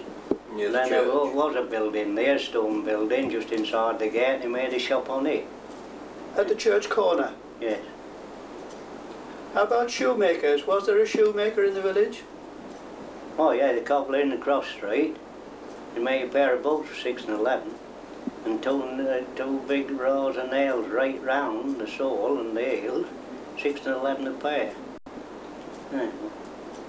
And there were 2 or 3 shops in the village where you could buy your things? There was one in Cross Street, Mrs Nickerson, and it was a sweet shop. You went there and you got a pen'orth of sweets, and if one weighed too much, you'd bite it and put half on it back in the jar. That's where Mrs Kerrison lives now. Yeah, that's right, yeah. And there'd be a grocery shop? And there was Warwick up the street and Mrs Vickers. I couldn't make them out because they lived together there, and one had a grocery shop and Warwick had half the shop as a butcher's shop. Was that Teddy Warwick's relation, Jim? That was his dad. Teddy Warwick's dad. Was yes. it? Yeah, And that's then Mrs. Mrs. Warwick, Vickers, who we're talking about. She married Teddy Warwick. Mrs. Warwick, mate, like, Annie Warwick. she was at Elsom. Yeah, Yes, and she married Teddy Warwick. that's right. Yes. She was the one that was born in the Dean's barn. Aye, well, it was a lovely little house, that was. Yeah. And her father used to have this, that dear old archway, he used to have it as a, to make, he was a carpenter and do. Was he? Aye, he'd do jobs. Yeah. What about the windmill? Well, it was up there at the top of the yard. And the building was going up the yard, there belonged to Sarrison's Head. Do you remember that windmill working? Oh yes, I've been there no end of times. Taking corn? Yeah, and there used to be a footpad up there into the park, but they've done away with it. And there was a bakehouse? Yeah, bakehouse. Who was the baker? Well, there's Geoffrey at first, then Kettle got it. He blew his brains out in the park. Did some of the village people used to take their stuff there to be baked? Oh, yeah, yeah. Oh, yes. Oh, so you mixed your own food and they bake it for you? well, mother used to bake her own, but I mean, there were some folks who used to take the stuff there when they killed a pig and that. There would be a pig killer in the village too? Oh, aye, there was. Aye. Who was the pig killer? Jack Wolfhead, they called him. You couldn't tell him from my dad. He had a beard like my dad and he used to help Dad out. And they used to live where Len Jackson is. On Cross Street? Cross Street. Dad used to go with him sometimes again. They went to the old witch there on West Dyke Hill. And they killed the pig and got it in the trough and kept teeming hot water on it. And the knives was like red. It wouldn't fetch the hair off. She come out, she said, "What's up, Bill?" He said, "Well, we can't get the hair off." He said, "We keep teeming hot water on." She went in the garden, fetched an old rusty knife. He said, "Try this one," and it shaved it. He never went no more, Dad didn't. And this was a cottage on Washdyke Hill? Aye, in the parish in the cottage. Now, Washdyke Hill, of course, gets its name from the Washdyke there, where the sheep used to be dipped. I've helped to wash sheep. How did that operate? Eh? How did that operate? On the left-hand side you went down, you used to wind a board down. There's two things to wind down. It stopped all the water from going under the bridge. Then there was a pipe, went under the road. And then there was a 10-foot pond built like on stone. And then there was a trough in one corner and one in another one with a pipe come through. Well, we used to chuck the sheep in and keep shoving them under and then pass them on to one man in the tub, and then when he'd finished with it, he'd pass it on to the next one who was in the tub near the pipe, and then the water used to all come through, wash the sheep, and then it went out on a stone pad. Who was the man in charge of the sheep dipping? Was there a man who lived nearby and looked after this? Oh no, dip? any farmer. Just did them yourselves? Oh, aye, yes. I've helped to dip them there in Pitwell, there in the paddock. There used to be an old car with high sides and a trough in, and there was a runway up for the sheep to go in like, and then they had to shove them in this here trough, this disinfecting, and the police had to be there to see it they're done. Yeah. 7p a score they charged for it. Hey? 7p a score. Aye. Parish council got out of it. And when I went to the new museum, there was the old cart about a year ago, a bit more. It was here with a broken wheel. I thought, well, flip me, there's the old cart. All these them years. Now, Duck Alley. We have a lot of ducks in Nettleham on the Beck, and we have Duck Alley. Ah, well, that Duck Alley I can't make out. That belonged to council. And there was a road in to cross the back to go here with that archway. Of course, I want archway there because I have to go through there with a dilly car. And I used to go up to the White Hart down to the toilets there, up there. Now they've blocked all that up. I'd go in one side of the bridge, then come out and go to the other side down to Mrs Warwick's. And is it called Duck Alley because the ducks used to go up and down there? Well, I don't know what's the reason. There's always a lot of ducks in. It's also called Hare Lane. Yeah. What's the story about the hare? Well, there used to be a witch in that there house next to the hairdresser. And the they reckon she used to turn the sun into air. And my mother said she used to play on the road there. And the hounds chased her for a long way. And in about 10 minutes she was back again. And my daddy was go poaching over the park there. And it was always there. And he had no end of shots at it, never hit it. He used to lay aside of the wall.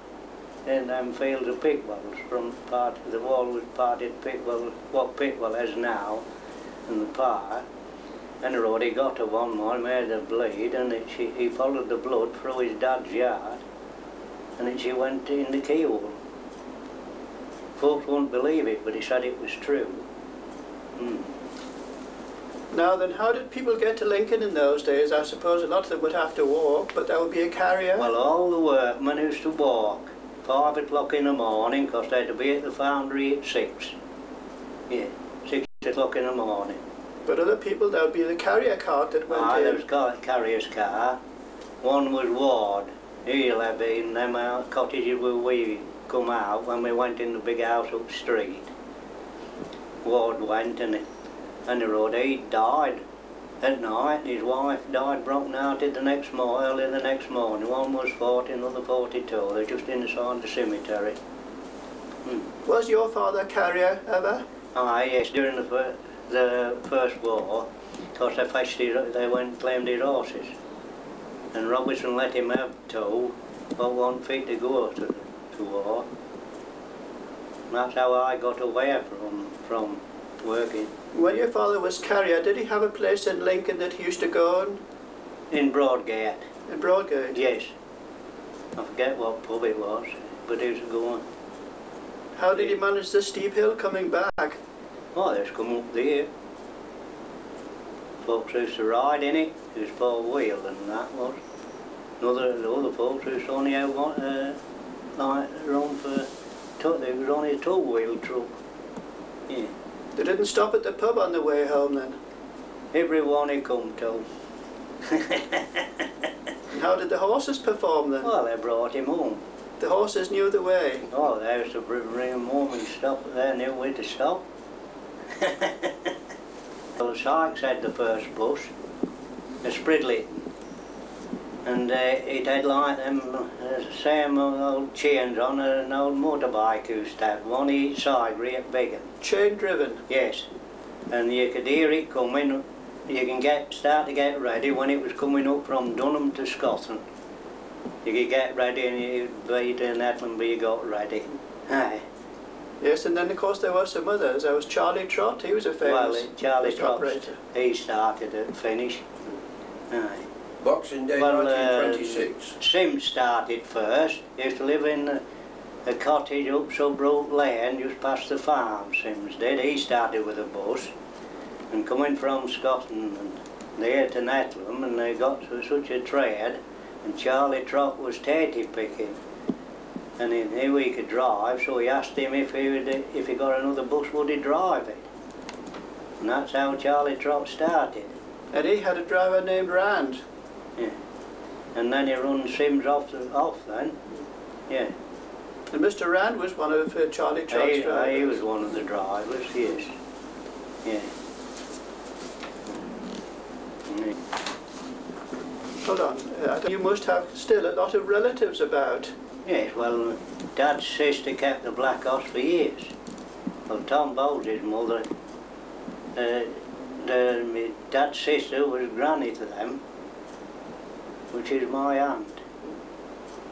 And Mrs Hill was one of the daughters. Mrs Grattan was one of the daughters. Mrs Trott?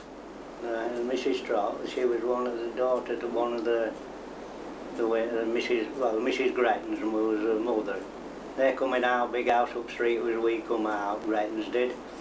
He was one of the head huntsmen at Kettles, Grattan was. They were all huntsmen. That's where the Finns live now. Did you get much to Nettleham Hall? Oh, Nettleham Hall, well, they used to, as a finish, I used to go round there with the school kids. To wash it in a wagon, it was called there. I used to give them a drink of milk. And the Hood family were living there when you went? Yes, Hood's family.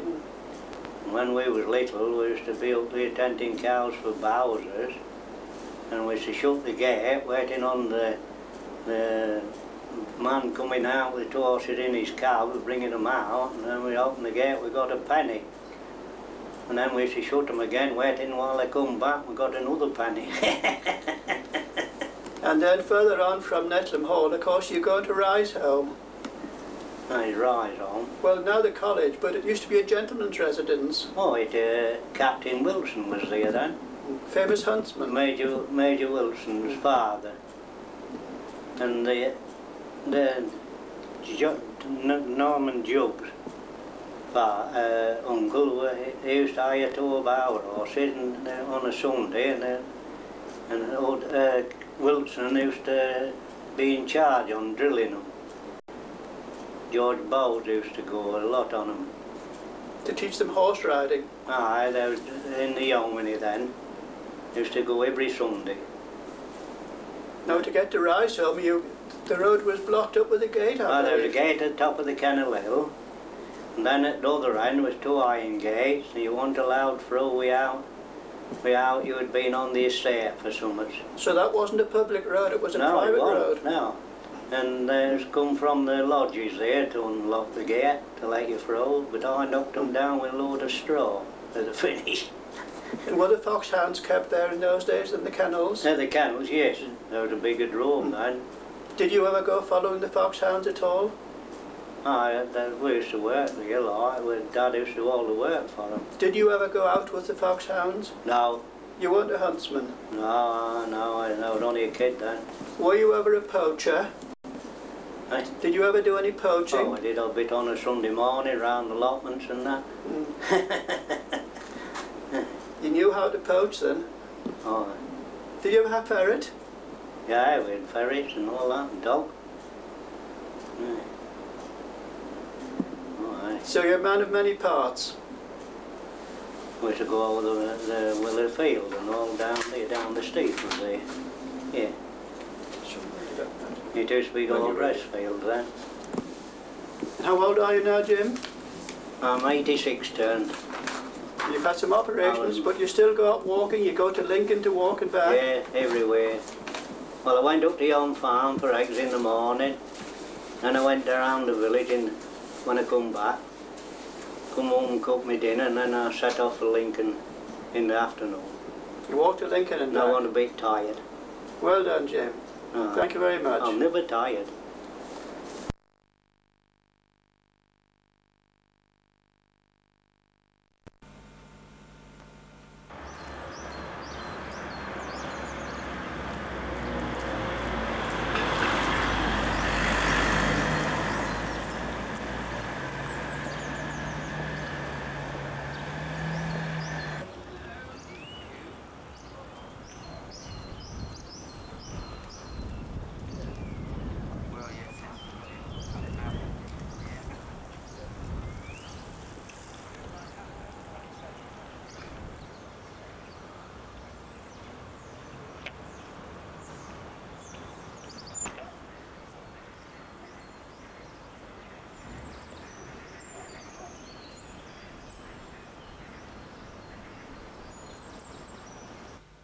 This is another of the interviews with some of the senior citizens of Nettleham, telling us about their childhood experiences and things gone by. This one is with Mrs Kathleen Hesketh, who lives in a bungalow just off the green with her husband Bert. Mrs Hesketh was a member of a famous Nettleham family, the Mansfords, who were prominent people in the village in business and in chapel life. Good morning, Mrs Hesketh. Good morning, Dave. Yes, this is the 25th of February 1989. Yes. Except it's the 24th. Don't muddle us. Good morning, Mrs Hesketh. Good morning, Dave. I hope you didn't mind me referring to you as a senior citizen. Well, that is true, isn't it? I won't ask your age. Thank you. Let's just say your life started about the time of the First World War. Yes. You were born in Nettleham. Yes, at the shop house. You were born at the shop house? Yes. Yes, well, we'll come to the shop because that isn't part of Nettleham life. You lived in Beckhaus. Yes. One of the most famous houses, probably the oldest in Nettleham. What? Can you tell us anything about Beckhaus? My grandfather had bought it at the turn of the century. My mother and father moved there in about just before the Second World War. They told us that the house in Lincoln, we went back on the deeds to 1726. They did say that if we went up to the records office in London, we should find it was earlier. When my parents moved there, before they moved there, they had about 40 tons of rubble taken out because there was a small room behind the chimney upstairs. It was very difficult, and they had that taken out. Then in the garden, my father remembered when he was a boy, in the garden behind Beckhaus, it was the stackyard, because there was the stables we used as outhouses when we were there. There was a crew yard, and that Mr. Woods now has his conservatory there, and there was a tank of water by the beck, and you could pump water up, and there was a tap in the crew yard for help mixing the food for the animals. It used to be a thatched house. I have photographs of it thatched, Yes. but I've no idea whether it was when Grandfather bought it. I believe it was the last thatched house in Nettleham. It could And have. looking at the walls, the roof has been raised there from the original. Yes, at the end, the kitchen end, it was raised. When they went there, you could, one end of a house, the end that was lower, we always presumed it had been for the servants or the men, because you could not get back to the rest of the house from that end. It used to be called, I believe, Pond House. Yes, Was there a pond associated with it? Yes, where the scout huts are now, there was a pond, but my father did not realise it had been named Pond House until he had changed the house, the yes. name. And of course there was the pinfold not far from here. The pinfold was at the top of Mill Hill, just beyond that red brick bungalow called Kenlyn. And Father said that the stone from that was used to build the old school building in the schoolyard. Do you remember it being used as a pinfold? Perhaps that was a bit earlier times. No idea at all. Fall into disuse, that. Well, if it was used to build those schools, they had been in use a long time before I was born. Mm. So it's quite a long while since the pinfold was used. Well, I should imagine it was in my father's youth, even if it was used then. Yes, now let's go to the other house, the Red House. Your family lived in the Red House, the big house here near the stable yard. Yes, we moved to, Father sold the shop about 1920, and we moved into the Red House. I understand at some time the Red House had been a children's home. It was, there are cellars underneath the Red House. There is the coal cellar, the wine cellar with the bins and the places in the walls to put the wine bottles, and then there were 2 food cellars. You had a window each end of the cellars. And then in the big scullery, when we went, there were 2 coppers. They said 1 copper had been used for making wine, and the other was the ordinary copper. There was in the scullery, over the sink, you had one of these pumps that you did backwards and forwards to the water up for the tank for the bathroom. And my earliest memory is sitting on grandmother's knee and the water coming through the kitchen ceiling because whoever was pumping hadn't noticed the water coming on the overflow. Would Red House one time have been a farmhouse? I really couldn't tell. With the stable yard as the farm buildings? The barn? I've no idea. I've always associated the two. It could have been, but I've no idea. You know, you do know the stable yard, of course, very well. The barn and what the big ride, there was a riding school behind. Yes, well, the stable yard, there was about 40 stables. And when Sir Julian Carn was master of the Burton Hunt, he rented it from father. There was a blacksmith shop, the joiner's shop, a cart shed, and the stables. Sir Julian put electric light in it. They ride an 1/8 of a mile round, it was, for exercising the horses. It was peat at the bottom of it. There was also two double loose boxes and 3 paddocks. The harness room was at the front of the yard, facing onto the road, and the walls were faced with coconut matting with pegs for hanging the harness on. The bothy was at the end of the barn, and afterwards, when Sir Julian had given up the yard, my father had to find some other use for it, and a lot of the stables were turned into garages, and a stable was taken away from the front of the bothy to make another cottage. The barn was used by Mr. Trott when he first started the bus service to Nettleham to garage the buses.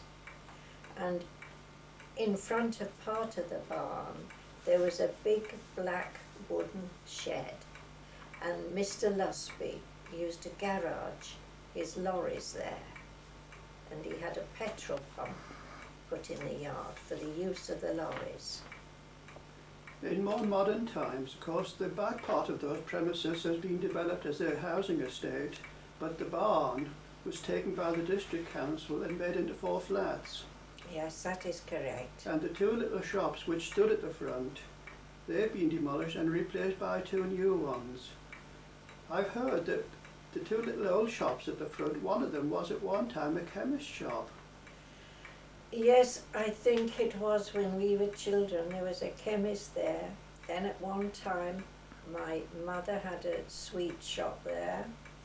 Then Mr. Ranshaw had a bicycle shop, and latterly there was a Mr. Hicks with what had been the harness room. What had been the harness room was a chemist shop and my mother's sweet shop, and then it was Mr. Hicks' decorating place. Now shall we talk about Chapel Lane? I've often wondered about the origins of Chapel Lane. There's something rather different in the old Nettleham. Most of Nettleham were separate, detached farmhouses and cottages, but here we have 2 blocks of terrace cottages. Do you know how they came to be, why they were built, who built them? I've no idea at all. I do know at one time, I presume early on, there were a lot of men in Nettleham were employed at the Greetwell ironstone mines, and they used to walk into Lincoln, but I've no idea why those cottages were built or anything. So it seems it was just some enterprising person who built those to rent out to working men. It could be. Yes, there are 2 separate blocks. The older one nearer the village, built of stone, and the other one further along, built of yellow brick from one of the local brickyards, possibly Langworth. Yes, that is so. Well, so much for buildings, Mrs Hesketh. Now, let's talk about you. You were a little girl in Nettleham. You went to school in Nettleham? No. No. You didn't go to school in Nettleham at all? Oh. No. Margaret and I went to the kindergarten at the high school, and my father used to take us in by car. But once or twice, I think it must have been in the summertime, when he couldn't manage it, someone would walk us up to the halfway house, and then we would have a ride into Lincoln on the milk cart from Welton. I was hoping you'd tell us something about school life in Nettleham. I'm sorry, No. I know nothing. My brothers went, I don't know why, but my brothers went to school in Nettleham, but we didn't. What sort of things did you saw? What the things that children did in Nettleham? Did they play games about the streets and do things? We used to play hopscotch. Used to like that. But I don't think I'm very good at remembering these kind of things. I know we had, of course, the most things we did at Nettleham, joined in at Nettleham, were things to do with the Methodist Church. Sunday school that have activities? Yes. I remember at one time we had, it must have been to do with it, we had a parade through the village, peddlers' parade. We were all dressed up and little trays in front with things to sell, like reels of cotton and that. And another time we had a fancy, we had our dolls' prams and small bicycles all done with flowers. They were all decorated with flowers. And then, of course, the big day was a Sunday school anniversary. The top chapel had it the first Sunday in June, and Chapel Lane Chapel the third Sunday in June. And it was a big day. We closed, even in those days, we closed our chapel when it was a special one at the other one, so that we could all join. Naturally, the Sunday with the recitations and the new dresses you always had for it was a big day. And the chapel and the schoolroom were crowded in the afternoon. On the Monday, though, about 8:30, we would gather outside the chapel. There'd be a wagonette hired from Lincoln, and then farm carts. One farm cart would have the organ in and the choir sitting with their leaflets. And we used to start off, somebody would have a collecting box. We went up the village, stopping as we went, and then as far as the Brown Cow.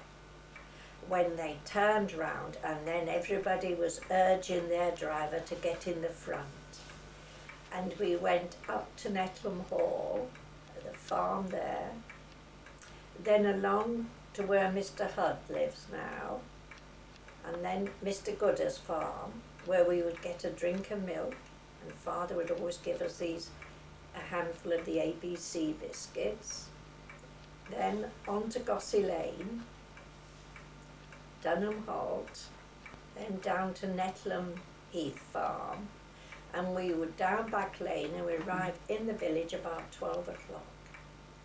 2 o'clock we were due on the green again.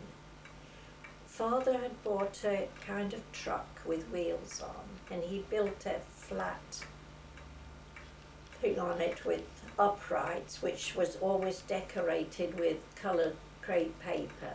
The organ went on there, and the boys, you can imagine, tried to pull it before the organist could get off. And that afternoon we went round the village singing down this part. We always, great thrill, when we got to Red House, my mother always had a drink of lemonade, and strange it may seem, in those days you could get a halfpenny bar of chocolate. We all got a halfpenny bar of chocolate and a drink. And then up the village, ending at the chapel where we had tea. In the evening there was a service, and then we were free to go in the field and have games and sweets. And it was a wonderful day. That was your annual outing? Yes. That was the annual one. Now there was a fair in Nettleham, the Easter Fair, the Flawn. Can you tell us anything about that? All I can say is I must have seen it as a child. It was on the forecourt of the White Hart, but that's all I know about it. You mentioned the top chapel. Now, there were 2 or 3 chapels in Nettleham. The top chapel you refer to is the present Methodist Chapel, yes, opposite the White Hart. Yes. The other one was in Chapel Lane. That was an older one. Well, yes, the older one from the Methodist one, before the one was built in the High Street opposite the White Hart, was that one up next to Booth's Farm, which is now a house. That was where my father worshipped when he was a boy, because the one in the High Street was built in 1899. To replace the old one? Yes, to place the old one. The other chapel in Chapel Lane was a separate sect, if I can call it that, of yes, because it was the Free Methodist? Free Methodist. Yes. Oh, I couldn't really tell. It was one of those. And they had for their schoolroom, they had a long black shed on the other side of the road, which I think had been a shed from the First World War. Yes, I remember that. And one thing we used to like when it was our Sunday to go down there to worship with them, you could, in the chapel, you went up steps and the windows were plain glass. And if you went high enough, you could be looking out on somebody's garden. Yeah. Yes, in more recent times, in our time, that was a very active chapel. Mrs Radford, well known, used to train the school children and won several prizes at the Sunday school festivals. Yes, that is so. Oh yes. And then of course more recently the 2 chapels have joined together. Yes, yes. In what you call Top Chapel. Yeah, well, High Street or whatever you call it, Methodist. Do you remember the Carriers of Nettleham? No. No. I've no idea. One thing I do remember, there was a hand laundry in Nettleham, and Mr. Lawrence used to had a flat tray, and he used to bring the baskets of laundry from Minster Yard, I understood. They came out to be washed there. This laundry was in the Crescent? Yes. Yes. You remember the buses coming into Nettleham? Some of the early buses? I think there was a first bus came in from down Sudbrook Lane, I'm not certain. But then you see Trott's bus.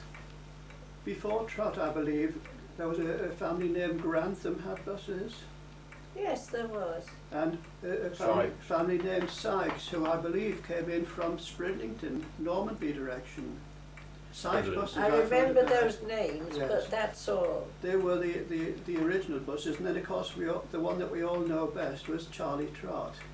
Yes, and he used to stand his bus outside his father's cottage. It was called in those days Trott's Corner. Was that the bottom of Deepdale Lane? Yes, it was called. His father lived in where Mrs Downs lives now. Yes. It was the bus stood there. Charlie Trott's first bus run was Boxing Day 1926.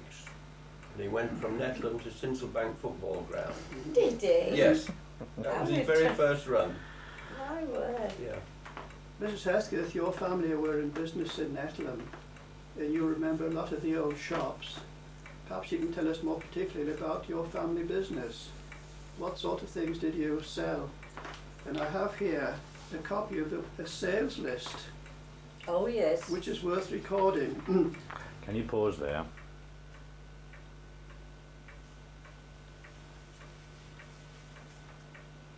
Okay. Yes, this was a sale at the Mansford shop on Monday the 2nd of February 1903, and the prices here will be of great interest to people nowadays.